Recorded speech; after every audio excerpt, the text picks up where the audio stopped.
안녕하십니까. 바로 보는 TV 옴부즈맨 남현호입니다. 지난주 연합뉴스TV에서는 윤석열 대통령 시정연설 관련 뉴스와 카카오 먹통 사태 후폭풍, 영국 순핵 총리 취임 등 국내의 다양한 뉴스를 전해드렸습니다. 오늘 연합뉴스TV를 말한다에서는 뉴스 현장, 일요 와이드, 뉴스워치를 중심으로 김창숙 시청자 평가원이 모니터링한 내용으로 시작하겠습니다.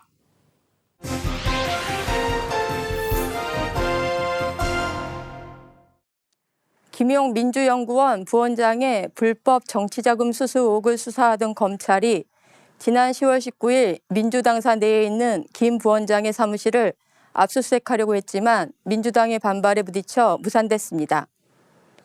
이후 여야가 서로를 비난하며 강대강 대립을 하던 중 10월 24일 검찰이 닷새 만에 민주연구원 압수수색을 다시 시도했습니다. 결국 검찰과 민주당의 5시간 대치 끝에 압수수색이 진행됐는데 10월 24일 오후 1시 뉴스 현장에서는 당시 현장 상황을 전했습니다. 취재기자는 검찰과 민주당의 대치가 5시간 가까이 이어지고 있는 가운데 당사 앞은 펜스로 막혀 있고 충돌 사태에 대비해 경찰 병력이 배치되어 있다고 설명했습니다. 민주당 박성준 대변인은 10월 24일 오전 8시 45분쯤 검사와 수사관 등 17명이 당사 안으로 진입했다며 검찰이 신분을 밝히지 않고 출근하는 직원들 틈에 끼어 당사 안으로 들어왔다고 말했다고 전했습니다. 반면 서울중앙지검은 관리 직원들에게 압수수색 영장을 제시하고 영장 집행 사실을 고지했다는 내용의 입장문을 냈다고 전했습니다. 압수수색 대상은 이재명 대표의 최측근이자 대선자금 수수 혐의로 구속 상태인 김용 민주연구원 부원장이라고 설명했습니다. 기자는 약 1시간 전쯤 이재명 대표 등 당 지도부도 당사안을 방문했다고 전하며 이 대표가 당사에 들어가기 전 국정감사 도중 야당에 대한 침탈이 벌어져 참혹하다고 말하는 현장 영상을 보여줬습니다. 김용 부원장은 변호인 측을 통해 8억 원 수수는 전혀 사실이 아니라고 부인하며 중차대한 대선에서 정치자금을 요구할 만큼 어리석지 않다고 말했다고 전했습니다. 앵커는 국정감사 상황에 대해 질문했습니다.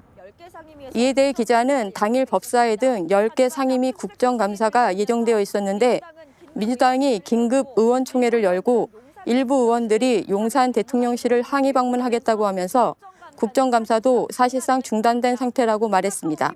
카카오 김범수 전 의장 등이 출석 예정인 과방위 종합국정감사에서는 정청래 위원장 등 민주당 의원들이 긴급 사퇴를 양해해달라며 국감을 잠시 중단했고 한동훈 법무부 장관이 출석한 법사위 국정감사도 중단됐다고 전했습니다.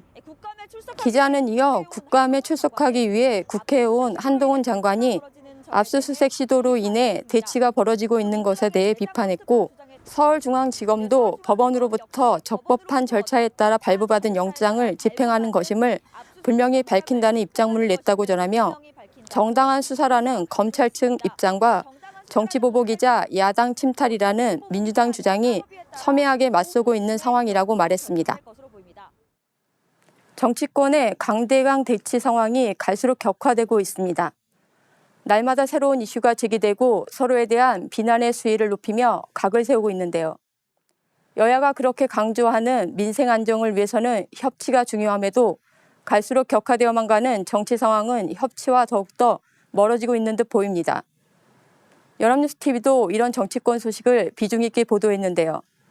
자칫 정치권에 서로를 향한 비난들을 받아써서 전달하는 저널리즘에 머물지 않도록 주의해야 합니다. 정치권의 공방을 그대로 전달하는 보도를 계속 접하게 된다면 시청자들의 정치 혐오만 키우게 될 것입니다. 연합뉴스TV는 정확한 사실을 밝혀내기 위해 취재 활동을 다방면으로 활발히 하고 객관적이고 합리적인 분석을 제공해서 시청자들이 올바른 판단을 할 수 있도록 정보를 제공해 줬으면 합니다. 특히 정치권 공방뿐만 아니라 이슈를 바라보는 사회의 다양한 주체들의 의견들을 많이 전달해 준다면 시청자들의 판단에 도움이 될 것입니다. 10월 23일 오전 9시 일요와이드에서는 뛰는 물가를 잡기 위해 기준금리를 계속 올리고 있지만 물가는 잡히지 않고 에너지 가격 상승에 따른 공공요금 인상이 서민 경제에 또 하나의 부담이 될 수 있다고 보도했습니다. 기자는 하루 종일 가스를 사용해야 하는 서울의 한 족발 가게의 사례를 소개하며 올해 러시아의 우크라이나 침공 사태 등으로 국제가스 가격이 급등하면서 생산원가의 압박이 커지고 있는 현실을 전했습니다. 시차를 두고 소비자 물가에 영향을 미치는 생산자 물가가 지난 8월 잠시 내리는가 싶더니 한 달 만에 다시 상승 전환했는데 기자는 석탄, 석유 제품의 값은 내렸지만 산업용 도시가스 인상 요인이 상승세를 주도했다고 설명했습니다. 당장 이달 전기가스 요금 인상이 소비자 물가 상승률을 0.3%포인트 더 올릴 것이란 전망도 나오고 있다고 전했습니다. 기자는 한국전력과 가스공사의 천문학적인 적자에 내년에도 공공요금 인상이 예고돼 있다는 게 물가의 불확실성을 더욱 높이는 요인이라고 설명하며 국제에너지 가격 상승에 따른 공공요금 인상이 물가 정점을 지연시키면 추가금리 인상은 불가피한데 그만큼 빛을 낸 가계의 고통은 커질 수밖에 없다고 덧붙였습니다. 같은 날 오후 6시 이리와이드에서는 급격한 금리 상승과 레고랜드 사태 등이 겹치면서 기업들의 자금줄이 꽉 막힐 위험이 커지고 있는데 기업들이 확보해둔 자금이 본격적으로 고갈되는 내년이 진짜 위기의 시작일 수 있다고 보도했습니다. 기자는 특히 중소형 건설사와 증권사를 중심으로 위기감이 커지고 있다고 지적하며 이미 충남 지역 6위 건설 업체인 우석건설이 9월 말 1차 부도 처리됐다고 말했습니다. 롯데건설이 2천억 원 규모 유상 증자에 이어 롯데케미칼에서 5천억 원을 차입하기로 하는 등 대형사들도 자금 조달에 어려움을 겪고 있다는 것입니다. 증권사들도 만기 프로젝트 파이낸싱 채권을 담보로 발행한 자산 유동화 기업 어음이나 자산담보 부당기체 차안이 되지 않는 사례가 속출하고 있다고 전했습니다. 기자는 내년 상반기까지 만기가 돌아오는 회사채 규모가 68조 원을 넘는 상황을 짚으며 자금 경색이 이어지면 실제 중소형 건설, 증권사들을 시작으로 도미노식 어려움이 생길 수 있는 가능성을 언급했습니다. 연내 만기가 돌아오는 회사채 규모가 약 13조 9,200억 원, 내년 상반기에는 54조 3,400억 원이라는 금융정보업체 연합인포맥스의 집계 결과를 제시하며 현재 금융시장이 2008년 글로벌 금융위기의 초기 상황과 유사하다는 경고가 나오고 있다는 점도 지적했습니다. 우리나라 경제가 갈수록 어려워지고 있습니다. 10월 13일 이리와이드에서는 지난 5년간 한국의 나랏빚 증가 속도가 주요 선진국의 2.5배에 달한다는 소식을 전했고 같은 날 오전 10시 뉴스에서는 주요 시중은행의 전세대출 금리의 최고치가 7%를 넘어섰다는 소식을 전했습니다. 이런 보도들은 연말이나 내년에 우리나라 경제 상황이 더욱 악화될 것으로 전망하고 있습니다. 이런 상황에서 연합뉴스TV의 경제보도가 현재의 심각한 경제 상황을 정확하게 시청자들에게 전달하고 있는지 깊이 있는 분석을 충분히 제공하고 있는지 점검해 볼 필요가 있다고 생각합니다. 중국의 새 지도부가 시진핑 주석의 최측근으로 짜여진 것에 대해 서방에서 견제 세력 없는 시진핑 주석의 권력이 전 세계의 위험 요인이 될 수 있다는 전망을 내놨습니다. 관련 소식을 10월 24일 오후 6시 뉴스워치에서 전했습니다. 기자는 코로나19 확산으로 상하이 봉쇄가 한 달 넘게 이어지면서 중국 경제에 경고등이 켜진 지난 5월 리커창 중국 총리가 제로 코로나 정책에 제동을 걸었던 사건을 언급하며 당시 강력한 제로 코로나 정책을 고수하던 시진핑 주석과 각을 세우는 게 아니냐는 관측이 나온 적이 있다는 점을 환기시켰습니다. 하지만 앞으로 최소 5년간 중국 지도부 내에서 이 같은 이견은 겉으로 드러나지 않을 것으로 전망했습니다. 시진핑 집권 3기를 이끌 최고 지도부, 정치국 상무위원이 시자진으로 불리는 시 주석의 핵심 측근으로 꾸려지면서 사실상 반대 의견을 제시할 세력이 모두 사라졌기 때문이라고 설명했습니다. 기자는 브레이크 없는 1인 천하, 중국이 말하는 집중 영도 체제가 완성된 데 대해 세계의 위협이 될 수 있다는 우려가 나오고 있다고 전했습니다. 당장 대만에 대해 무력 사용 불사 의지까지 밝힌 상황에서 우크라이나를 침공한 푸틴 러시아 대통령과 비교해 1인 통치의 위험이 있다는 것입니다. 당대의 개막연설에서 4차례나 언급한 공동 부유와 관련해서도 빅테크 기업이나 부동산 기업들에 대한 단속 등 사회주의 방식의 경제 운영이 재현될 수 있다는 우려도 있다고 전했습니다. 시진핑 주석의 3연미 확정되면서 향후 세계 정세에 미칠 파장에 대해 언론들이 주목하고 있습니다. 연합뉴스TV도 관련 뉴스를 비중 있게 다루었는데요. 중국은 우리나라와 다방면에서 밀접한 관련성이 있는 만큼 우리나라에 미칠 영향력에 대한 논의가 깊이 있게 전개되어야 하는데 아직까지는 그런 논의가 부족한 것 같습니다. 연합뉴스TV가 관련 논의를 활성화시켜 우리나라와 관련성 깊은 전망과 전략을 모색하는 구체적인 논의를 활성화시키면 좋겠습니다.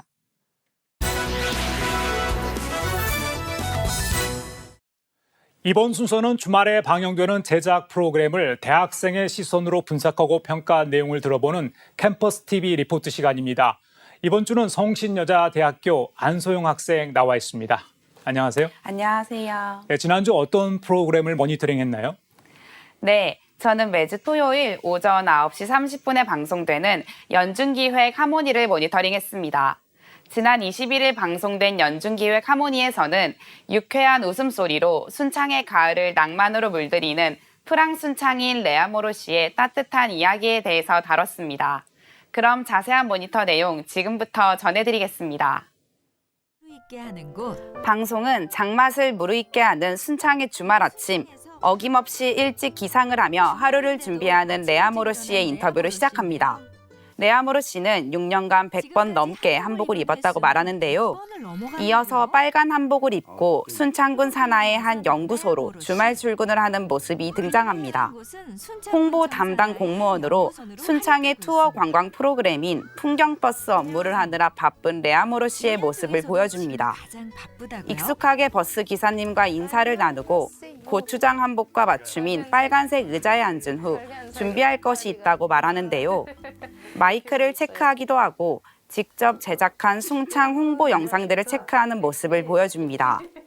레아모르 씨의 단짝이자 한국어 선생님인 기사 아저씨와 이야기를 하며 풍경버스가 첫 번째 장소에 도착하는 모습이 등장하는데요. 투어를 신청한 사람들과 만남의 장소라고 말합니다. 풍경버스 중에서도 1일 영어 투어는 사전 예약으로만 진행된다고 하는데요. 투어에서는 나이, 국적이 달라도 오늘 하루는 모두 1일 친구가 되어 투어에 참여한다고 말합니다. 투어는 레아모르 씨가 직접 짠 여행 루트라고 하는데요. 본인이 직접 가본 순창의 명소를 선별했다는 점이 레아모르 씨의 투어가 더 특별하게 느껴지게 하는 것 같다고 생각했습니다.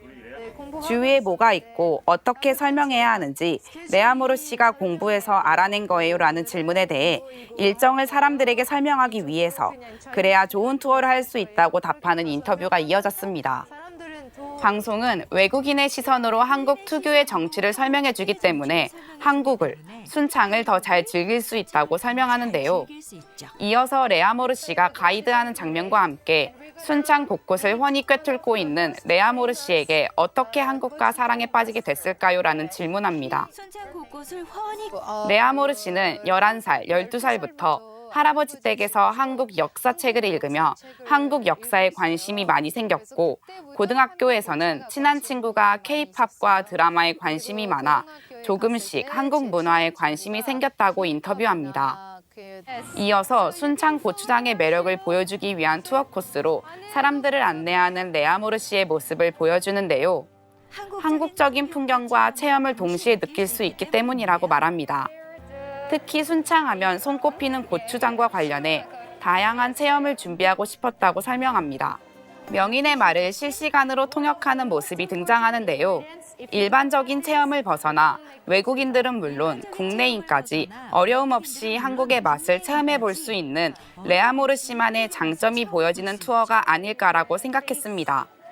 고추장 만들기가 낯선 한국인들도 명인의 1:1 맞춤 지도에 따라 고추장을 만드는 모습을 보여줍니다. 이어서 대형 절구가 등장하는데요.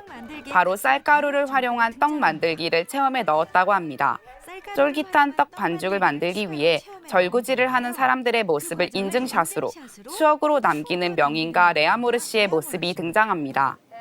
이제 진짜 고추장의 매운맛을 볼 차례라고 말하며 고추장 전용 메주가루와 식혜, 소금, 엿기름을 알맞은 비율로 섞어주는 장면이 등장하고 명인의 설명이 이어지는데요. 이때 레아모르 씨는 어려울 수 있는 명인의 설명을 외국인도 쉽게 알아들을 수 있도록 통역하는 모습을 보여줍니다. 투어에 참가한 한국인은 처음 고추장을 만드는 법을 배웠으며 아이도 어른도 유익하고 좋은 시간이었다고 인터뷰합니다. 이어서 순창에 관심을 가지고 우리나라에 와 고추장에 관심을 갖고 알린다는 것이 좋다는 명인의 인터뷰가 이어집니다. 방송은 레아모르 씨의 다음 코스가 더욱 기대된다고 말하며 핑크 뮬리 군락지를 소개하는 레아모르 씨의 모습을 보여주는데요. 지나가는 가을꽃 풍경도 놓치지 않으며 순창 곳곳의 낭만을 자세하게 설명해주는 프랑 순창인의 면모가 보여지는 장면이라고 생각했습니다. 이번 장소는 레아모르 씨가 특히 좋아하는 곳이라고 말하는데요. 순창에는 고추장 말고도 볼거리, 즐길 거리가 많다는 것을 제대로 보여주는 장소라고 언급합니다. 이곳은 각종 소스가 탄생한 이야기와 한국의 전통장을 전시한 순창 발효소스 토굴이라는데요. 특히 토굴의 어둠을 이용한 LED 체험관의 눈을 사로잡혀 즐기고 있는 아이들의 모습이 등장합니다. 방송은 혼자만 알기 너무 아까운 장소, 사람들에게 알려질 때 고민했던 힘든 시간도 싹 사라진다고 언급합니다. 이어서 전통 한옥 체험관과 함께 식사까지 가능한 비빔밥 교실에서 투어를 하는 모습이 나옵니다. 누구나 쉽게 만들 수 있도록 재료와 메뉴까지 레아모르 씨가 직접 구성했다고 설명하는데요. 다음 주 직접 만들어 먹는 식사에 설명하느라 요리하느라 바쁜 레아모르 씨의 모습과 함께 기운 넘치는 레아모르 씨의 순창 투어가 다음 주에도 계속된다는 말과 함께 방송은 마무리가 됩니다. 네, 모니터링 내용 잘 봤습니다. 사실 하모니라는 프로그램은 한국에 정착해 생활하는 외국인들이 지역사회에 적응하고 또 이웃들과 어우러지는 모습을 담는 이 프로그램인데요. 안소영 학생은 이 하모니 프로그램에서 가장 인상 깊었던 부분이 있다면 어떤 점이었나요? 네, 저는 자신이 직접 한국을 체험한 곳을 기반으로 순창에 대한 영상을 만들고 투어를 기획한 모습이 인상적이었는데요.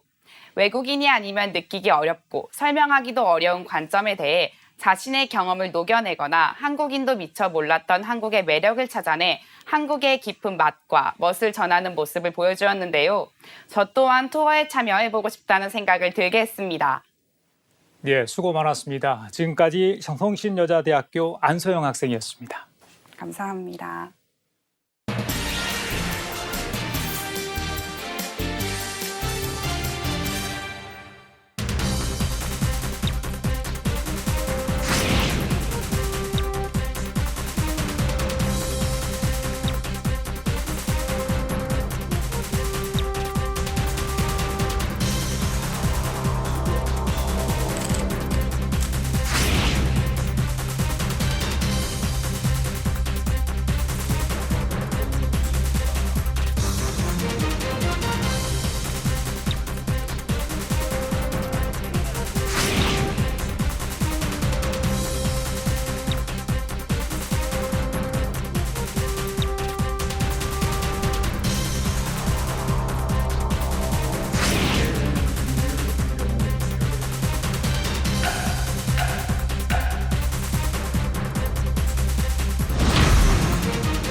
최근 카카오 먹통 사태로 많은 이용자들이 피해를 보고 카카오 경영진은 고개를 숙였습니다.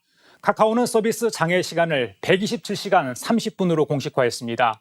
장시간 장애에 따른 피해 보상이 제대로 이루어질지 관심인데요.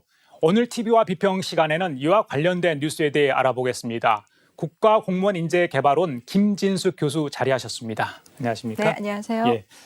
교수님, 이 데이터 센터 화재로 인한 카카오 먹통 사태 후폭풍이 거셉니다. 네. 우리 일상생활에 곳곳에 파고든 온라인 플랫폼이다 보니까 그 피해 사례가 굉장히 다양하고 많았습니다. 네. 피해 사례 언론은 어떻게 보고 있는지 궁금합니다. 예, 대한민국의 주말이 그야말로 올스톱되는 그런 상황이 벌어졌습니다. 이제 카카오톡으로 서로 연락을 주고받지 못하는 것은 물론이고 택시 호출이나 송금, 결제, 웹툰 같은 카카오의 주요 서비스가 일제히 멈춰버렸죠. 뿐만 아니라 카카오톡과 연동된 각종 민관 서비스들도 이제 장애를 일으키면서 도미노 현상이 발생했습니다.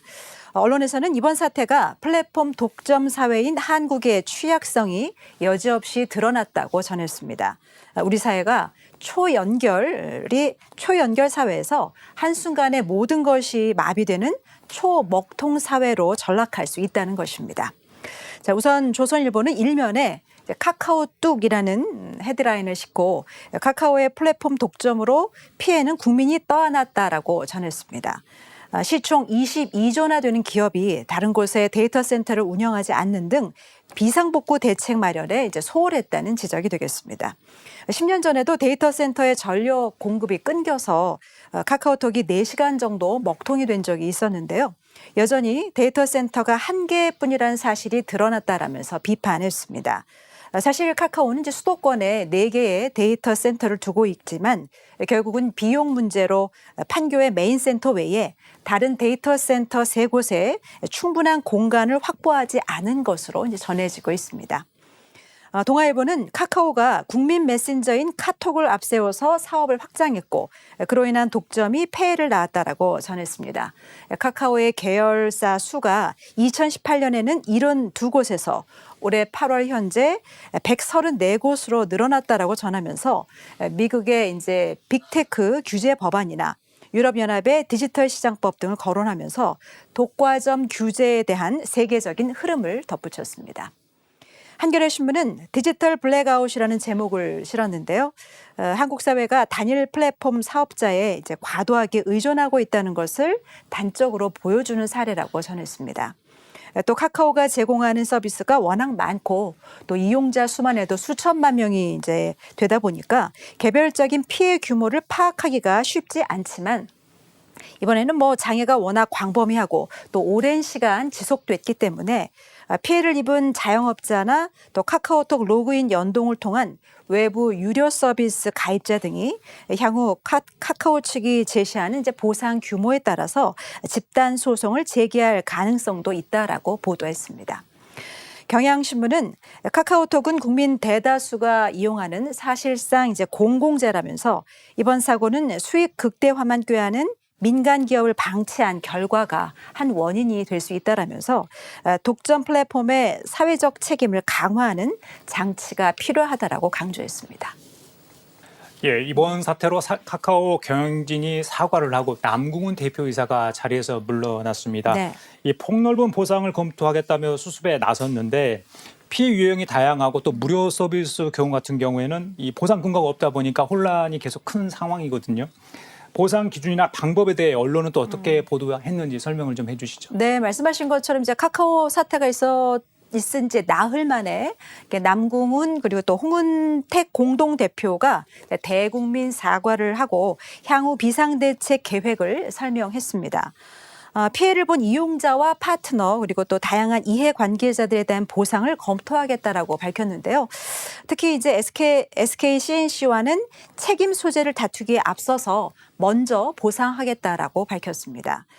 또 지난 24일 과학기술방송정보통신위원회 국정감사 자리에 참석한 카카오 창업자 김범수 미래 이니셔티브 센터장도 피해 보상에 대해서 언급을 했는데요.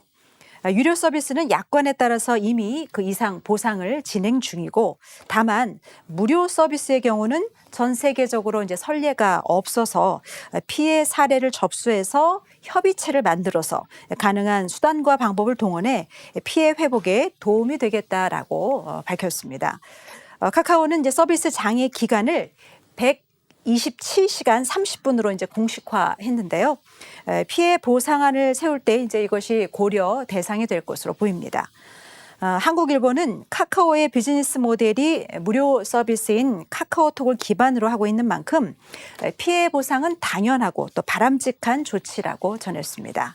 특히 이번 사태는 피해 보상이나 데이터 센터 증설만으로는 수습될 수 없다라면서 시장의 독과점 지위를 가지고 또 문어발식 사업 확장을 해온 업계에 성찰이 필요하다라고 강조했습니다. 한겨레 신문도 무료 이용자에 대한 피해 보상 방침을 밝힌 것은 굉장히 잘한 일이고 또 제대로 보상하는 것이 이용자 신뢰 회복의 출발점이라고 전했습니다. 카카오는 이제 카톡에 피해 신고를 지금 현재 접수 중인데요. 접수된 내용을 바탕으로 이제 보상 논의를 하겠다라고 밝혔습니다. 앞으로 나올 이제 카카오 측의 구체적인 방안이 이제 카카오가 이용자들을 어떤 관계로 보고 있는 것인지 판단할 수 있는 기준이 될 것이라고 지적했습니다. 세계일보는 이번 사태의 재발을 막기 위한 이제 정밀한 대책을 세우고 또 누구나 납득할 만한 피해 보상안을 마련해야 한다라고 전했습니다. 무분별한 계열사 확장이 카카오의 고질병으로 꼽히는 만큼 핵심 사업과 무관한 계열사도 이제 과감히 정리를 좀 해야 하고 또 공정거래위원회가 독과점 플랫폼 기업에 대한 기업 결합 심사 기준을 보다 엄격하게 만들어야 한다라고 강조했습니다. 하지만 이제 카카오가 주말에 일을 놓친 대리 기사들에게 제시한 보상 금액이 4,360원이라서 이제 오히려 이제 반발을 불러일으키기도 했고 또 카카오톡이나 이메일 등의 서비스 중단 피해가 워낙 광범위해서 손해배상 집단 소송까지 추진되고 있는 상황입니다. 유례 없는 사고로 인해서 피해 규정도 상당히 애매한데요. 당분간 진통이 예상됩니다. 예, 정부는 제2의 카카오 먹통 사태를 막겠다며 이 데이터 센터에 대한 규제를 강화하고 또 이용자 피해 구제 방안 등 재발 방지로 한 입법에 속도를 내고 있습니다. 네. 이번 사태에 대한 정부의 반응과 대책에 대해 언론은 또 어떻게 보고 있는지 말씀해 주시죠. 네, 윤석열 대통령도 이제 플랫폼 기업의 이제 독과점 문제와 또 국가안보의 문제를 언급하면서 대응이 필요하다라고 밝혔었죠.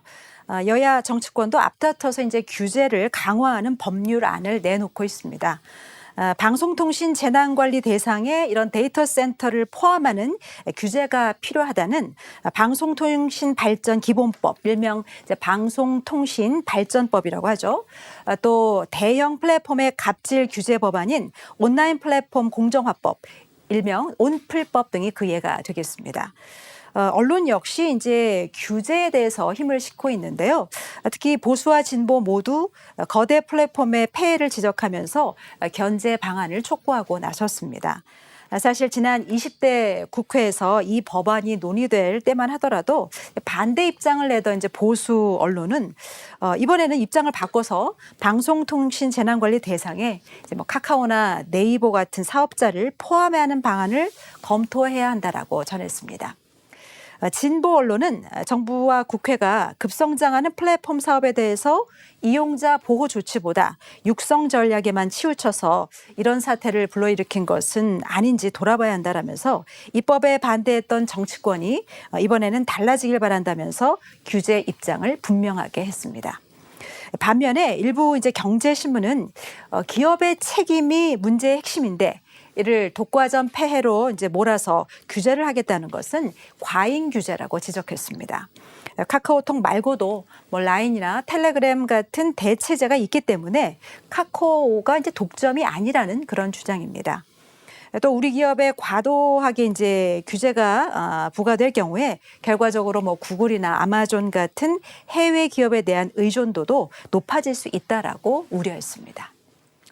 예, 이번 사태로 온라인 플랫폼 덕과점 등 이 근본적인 원인에 대한 이 지속적인 관심과 후속 보도가 중요해 보입니다. 이 카카오 먹통 사태가 반복되지 않기 위해 언론이 또 해야 할 역할이 있지 않을까 싶습니다. 네, 그동안 이제 정말 온 국민의 사랑을 받으면서 급격하게 성장한 우리의 플랫폼 기업들이 이제는 사업 확장에만 몰두할 것이 아니라 국가 기관 플랫폼이라는 어떤 인식과 책임감을 가지고 여러 상황에 대해서 철저하게 대비를 좀 해야 할 것으로 보입니다. 대비라는 것은 이제 최악의 상황을 가정해서 대응책을 마련해 두는 것일 텐데요. 사고 원인에 대한 근본적인 책임 소재 등 언론에서도 좀 더 구체적인 후속 보도를 마련해야 할 것입니다. 이번 사태를 계기로 이제 정치권에서도 어떤 일을 해야 할지 좀 할 일을 찾고 있는 것 같은 분위기인데요. 지금은 이제 규제에 어떤 힘이 좀 실리고 있지만 사실 언론에서는 보다 좀 다양한 목소리와 또 전문가들의 의견을 보도해서 신중하고 또 정교한 논의가 이루어지도록 해야 할 것입니다. 우리의 플랫폼 기업은 혁신의 상징이기도 하면서 또 독과점의 폐해라는 빛과 그림자가 있습니다. 시장 지배를 이용한 갑질은 경계해야 되겠지만 혁신 산업의 날개를 꺾어서는 안 될 것입니다. 규제와 자율 사이에서 균형 잡힌 합리적인 대안이 나오기를 기대합니다. 네, 지금까지 국가공무원인재개발원 김진숙 교수였습니다. 말씀 감사합니다. 네, 고맙습니다. 네, 옴부스맨 제작진은 시청자 여러분의 다양하고 소중한 의견을 기다립니다. 방송을 보고 느낀 소감을 연합뉴스TV 홈페이지 시청자 게시판이나 SNS로 보내주시기 바랍니다.